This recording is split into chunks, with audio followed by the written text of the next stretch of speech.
Hello बच्चों, let's see the question. What question says a student forgot to add the reaction mixture to the round bottom flask at 27 degrees Celsius but put it on the flame. After a lapse of time, he realized his mistake. Using a pyrometer, he found the temperature of the flask as 477 degrees Celsius. What fraction of air would have been expelled out? यानी question में हमसे बोला है एक student है जो भूल गया रिएक्शन मिक्सचर को राउंड बॉटम फ्लास्क पे 27 डिग्री सेल्सियस पे पुट करने का, और कुछ देर बाद उसे अपने गलती का एहसास हुआ। सो उसने पायरोमीटर से चेक किया तो जो उसका टेम्परेचर है वो उसको 477 डिग्री सेल्सियस प्राप्त हुआ। So what fraction of air would have been expelled out, यानी कितना फ्रैक्शन ऑफ एयर वहां से हमारा बाहर निकल चुका था। So let the volume of the round water flask को हम V मान लेते हैं। सो द वॉल्यूम इनसाइड हमारा फ्लास्क एट 27 डिग्री सेल्सियस हमने क्या मान लिया V। तो V1 हमने मान लिया V। टेम्परेचर वन हमें कितना गिवन था 27 डिग्री सेल्सियस, तो इसको हम केल्विन में चेंज कर लेते हैं। तो ये हो जाएगा हमारा 300 केल्विन। नाउ हमें V2 फाइंड करना है और टेम्परेचर हमें गिवन है कितना 477 डिग्री सेल्सियस। सो इसको भी हम केल्विन में चेंज कर लेंगे, तो ये हो जाएगा हमारा 750 केल्विन।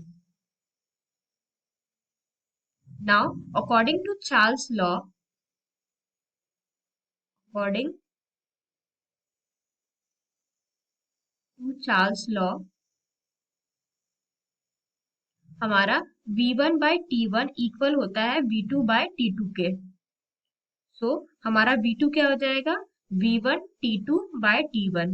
तो हम इसमें वैल्यू पुट कर देते हैं, तो हमारा V1 था कितना V, T2 था हमारा 750 एंड T1 था हमारा 300।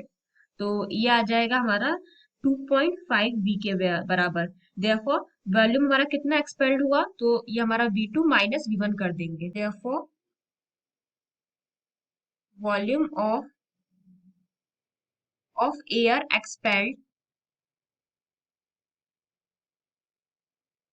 कितना V2 minus V1 that is 2.5 V minus V। तो ये आ जाएगा हमारा 1.5 V के बराबर। Hence fraction of air expelled हमसे पूछा गया था। सो फ्रैक्शन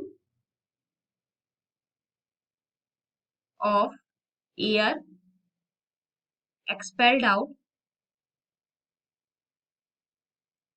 हो जाएगा हमारा 1.5 V बाय 2.5 V के बराबर। देयरफॉर ये आ जाएगा हमारा 3/2। तो अब हम लोग ऑप्शन चेक करें तो हमारा ऑप्शन डी बिल्कुल करेक्ट है।